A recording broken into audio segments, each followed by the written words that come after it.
Le monsieur à côté de moi n'est pas un comédien.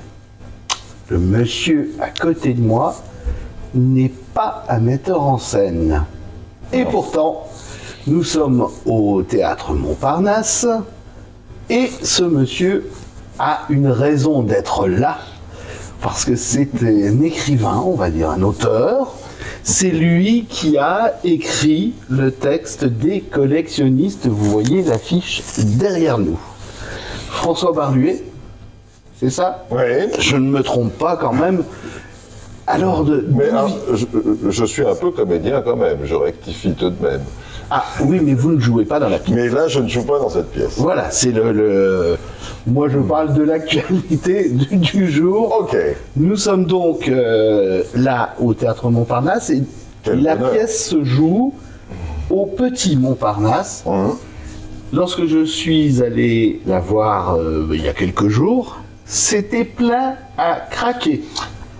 Ouais, c'est une chance incroyable. Voilà, et c'était parmi les premières journées. Est-ce que c'est toujours comme ça en ce moment? Eh ben oui, on a une chance formidable.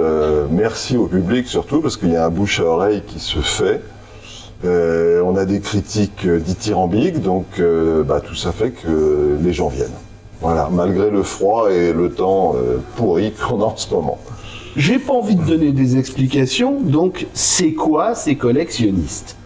Bien que j'ai vu la pièce, hein, quand même, vous le savez, puisque on était proches l'un de l'autre. Voilà, oui, tout à fait, je me souviens très bien. C'est quoi ces collectionnistes? Eh bien, c'est le destin entre autres, d'un homme... Alors moi, j'ai une passion pour ces hommes qui ont réussi à faire des choses absolument formidables et que souvent leur entourage croyait absolument impossible. Et il se trouve que cet homme, Paul Durand-Ruel, a été un des premiers à découvrir la peinture de ces jeunes peintres. L'un s'appelait Monet, l'autre Renoir, l'autre Pissarro. Alors ils avaient une peinture que peu de gens pouvaient comprendre à l'époque. Et lui, Paul Durand-Ruel, il s'est entiché de ces peintres. Et pour lui, c'était ça. C'était la peinture de demain. Il fallait absolument les aider. Et donc c'est comme ça que cette aventure est partie, et j'ai trouvé passionnant. D'abord, c'est un personnage dramatique formidable pour une pièce, donc j'ai trouvé vraiment intéressant d'exploiter ce moment où il essaie d'imposer chez lui et avec sa femme qui a quand même quelques difficultés par rapport à cette nouvelle peinture, il essaie d'imposer cette vision, et ça va être quand même avec certaines difficultés, bien évidemment. On le sait, ça se passe au moment même où un autre art naît, c'est-à-dire, on en parle dans la pièce, enfin vous en faites parler, c'est la photographie. La photographie, eh oui, parce que pour beaucoup de peintres, cette photographie qui arrivait soudainement et qui donc reproduisait avec une parfaite fidélité la nature, les hommes, les maisons... Mais c'était en noir et blanc. Ah, c'était en noir et blanc, mais il pensait bien que la couleur allait peut-être pas tarder à venir. Et donc, pour beaucoup de gens, cette photographie, allait tuer la peinture. Donc, c'était une menace épouvantable. Vous-même, vous êtes pas collectionniste ni collectionneur, mais vous aimez beaucoup la peinture? Alors, je suis également peintre. Oui, mais ça... donc oui, j'aime bien la peinture. Oui, mais oui, j'adore la peinture. J'ai toujours passé... je passe beaucoup de temps à Drouot, je vais toujours regarder. Parce qu'il y a Drouot, c'est merveilleux. C'est quand même un musée avec 16 salles qui nous proposent souvent des merveilles. L'entrée est gratuite. C'est quand même un lieu qui est pratiquement unique au monde, d'avoir dans une capitale comme Paris un endroit comme Drouot où vous pouvez admirer parfois un Monet, un Renoir, un Vigée-Lebrun, enfin des tas de peintres absolument merveilleux. Ça peut être aussi des meubles, des pianos, il y a de tout à Drouot. Donc oui, j'aime beaucoup ça, ouais, bien sûr. Vous vous êtes inspiré beaucoup de leur vie, ou vous avez beaucoup brodé autour? Puisqu'en fait, il y a quand même une histoire, il y a... voilà. Oui, alors il y a une base historique. Après, oui, j'ai beaucoup brodé. parce que déjà, j'ai reconstitué le couple Durand-Ruel. Or, l'action se passe en 1874, et hélas, Madame Durand-Ruel était déjà décédée depuis un certain temps. Et donc je la fais revivre puisqu'elle représente un petit peu l'œil du public par rapport à ces nouveaux peintres, et donc c'était intéressant pour moi de la faire bien sûr revivre et qu'elle marque son opposition par rapport à toutes ces peintures qui débarquaient chez elle.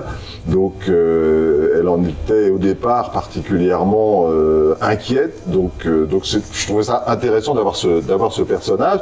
Alors j'avais une petite inquiétude par rapport à la famille Durand-Ruel qui m'en a fait la remarque quand je leur ai exposé le projet en disant mais Madame Durand-Ruel était morte à cette époque.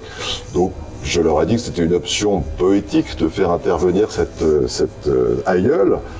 Et ils sont venus voir la pièce et franchement c'était un petit moment en particulier, et en sortant ils m'ont dit on a été très émus de voir revivre Jeanne Durand-Ruel, qui s'appelait Eva en fait de son vrai prénom, à cette époque qu'elle n'a pas connue, et donc voilà. Donc c'était un moment vraiment particulier et très agréable.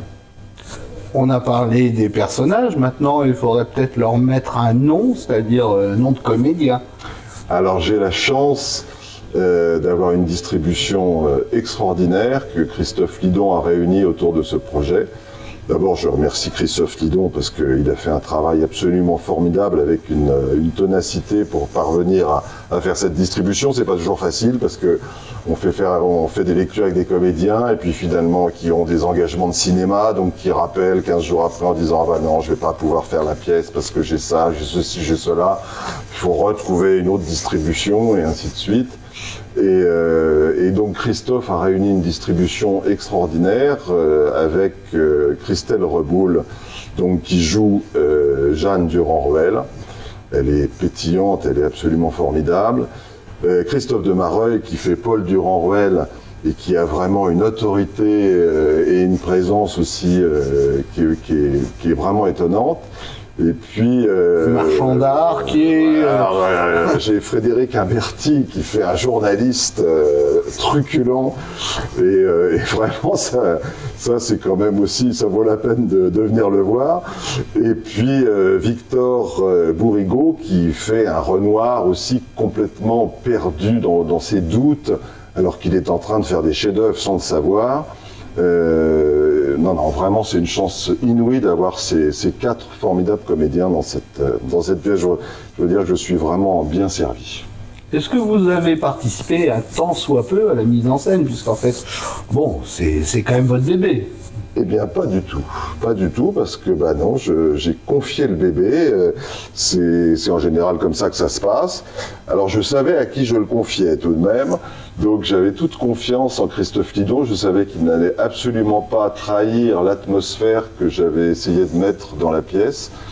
Donc non, une fois que le bébé était confié, alors je suis venu bien sûr assister aux répétitions, et avec grand plaisir, mais non, j'ai laissé vraiment les coups des franches à Christophe Lidon et je ne le regrette nullement. Mais vous avez participé à son choix ou c'est d'autres personnes qui ont décidé que ce serait lui le metteur en scène? Non, c'est le directeur du théâtre à qui j'ai envoyé la pièce. Comme beaucoup d'auteurs, de temps en temps, on envoie une pièce comme ça à un directeur de théâtre en se disant on espère qu'il va la lire. Et il m'a fait l'amitié de la lire très rapidement, je dois dire, en 3 jours, parce que quand je vois les manuscrits qui s'accumulent dans les bureaux de directeurs de théâtre, on se dit mais quand on va envoyer notre manuscrit, quand va-t-il avoir le temps de le lire? Et Bertrand Tamin, le directeur du théâtre Montparnasse, l'a lu très très vite, m'a rappelé et il m'a dit je pense à un metteur en scène comme Christophe Lidon qui correspondrait tout à fait au sujet de la pièce. Bon, alors, moi j'ai dit amen tout de suite, bien sûr. Oh oui. Donc voilà, non, c'était formidable. C'est une chance énorme. C'est une expérience, je dirais, intéressante pour le spectateur. Parce que le spectateur, il découvre cette histoire-là. C'est vrai que Moi, Mais j'y connaissais rien. Je connaissais les noms, ça c'est sûr. Oui. Vous me mettez un tableau de Renoir à côté des autres protagonistes, je vous répondrai, ben oui, c'est très beau, mais je serais incapable de dire qui a fait quoi, ça c'est sûr. Non, je suis sûr que si Renoir est très reconnaissable. Et après, ils ont leur sujet de prédilection. C'est vrai que Renoir est plus sur des femmes, sur des nus, sur des jeunes filles au piano. On voit tout de suite que c'est Renoir. Mais surtout, je voulais aussi mettre l'accent et la lumière sur Paul Durand-Ruel, que peu de gens connaissent. Ah oui. Et sans cet homme, mais peut-être que l'impressionnisme ne serait pas arrivé jusqu'à nous, parce que je trouve que la phrase la plus significative et qui définit cet homme, c'est la phrase de Claude Monet, qui dit « Sans Paul, nous serions tous morts de faim ». Ça explique tout. Et oui. moi, à chaque fois que je lis ou que je prononce cette phrase, j'ai les poils qui se dressent. Parce que qu'un homme comme Claude Monet puisse dire ça, on comprend tout de l'aide que Paul Durand-Ruel a pu apporter à ses peintres. Il les a tenus financièrement. Il s'est endetté, il s'est mis en faillite uniquement pour leur permettre de survivre et surtout pour leur permettre de faire leur propre peinture. Peut-être que si Durand-Ruel ne les avait pas aidés financièrement, ils seraient tombés dans une peinture commerciale pour essayer de survivre et ils ne se seraient pas tenus à cette ligne directrice de cette peinture qui défiait les règles de l'Académie. Combien de temps après est-il devenu, je dirais, célèbre ? Paul Durand-Ruel ? Oui. Bah, il n'est pas vraiment devenu célèbre, mais il a pu enfin avoir récolté les fruits de son obstination. 14, même un peu plus. En fait, il décide de se consacrer à ses peintres en 1870 quand il fait la rencontre de Monet à Londres, puisqu'il s'est réfugié à Londres pendant la guerre. Il rencontre Monet et c'est là que tout démarre. Après, il va galérer des années, avec notamment cette exposition de 1874 qui sera un flop épouvantable. Et il ne connaîtra le succès qu'après une exposition qu'il organise à New York en 1886. Oui, donc 16 ans après avoir rencontré Monet. Voilà, il fait une exposition à New York et là, les Américains découvrent cette peinture, applaudissent à tout rompre. Et donc ça revient en France où là on se dit « Ah, bah, si les Américains s'y intéressent, c'est peut-être pas mal ». Et enfin, ils commencent à vendre. Bah écoutez, le succès était là pour eux dans ces années-là. Et là, on est en 2025 et le succès, bah, il revient à l'auteur à côté de moi. Bah écoutez, merci, oui, ça, je dois dire que là, je suis sur un petit nuage parce que les salles, la salle ne désemplit pas chaque soir et les gens surtout ressortent très heureux et c'est ça qui est formidable. Alors, les horaires et les jours. Alors les horaires, ça c'est aussi formidable parce que le mardi, on est à 19h. Pour les gens qui n'aiment pas sortir trop tard, on a cet horaire de 19h le mardi. C'est très bien. Et donc ça, c'est très bien. Après, du mercredi au samedi, on est à 21h.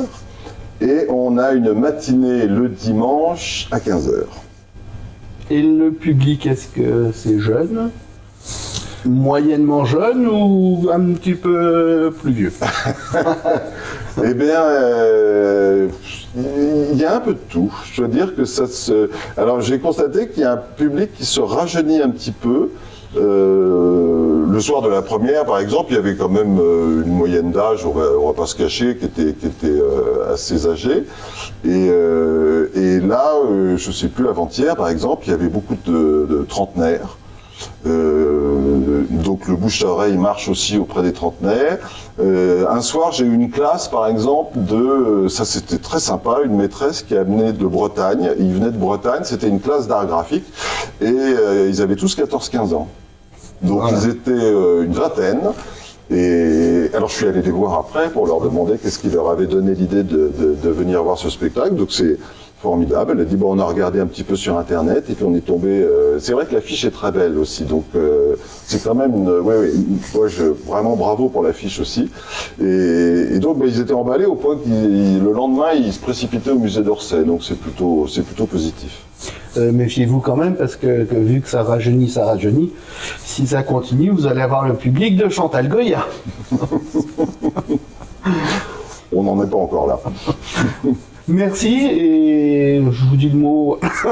oh, j'arrive pas à le dire, hein. Je vois ce que vous voulez dire, que je prends avec grand plaisir.